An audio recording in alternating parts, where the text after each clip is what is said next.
What's up mga boss? Ngayon pala magluluto tayo ng tempurado yan. So, hinalo ko na yung coco na nabili ko na ng 5 piso. Kaya ayan, hinahalo ko lang siya ngayon. Yan, tingnan nyo. Kulay brown talaga yan kasi akala ko ano talaga yan eh. Pero masarap yan. Yan, at ito na hinahalo-halo ko na. Hahalu-haluin mo lang. Yan, tapos pag gumulo na, alagyan mo siya ng asukal. Yung sakto lang yung tamis. Yung tipong pagka kumain ka na 1 buwan, may diabetes ka na.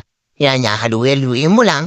Hanggang sa mapagod ka nakakahalo. Yan, dire-diretso mo lang yung paghalo. Tapos, pag natapos ka na, pakainin mo yung bata. Yan, napakakulit ng anak ko na yan. Pero tuwan-tuwa yan kasi napasarap ng luto ko.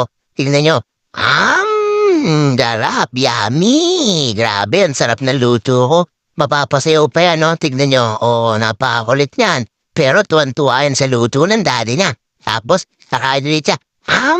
Sarap! Bigyan mo nga na isang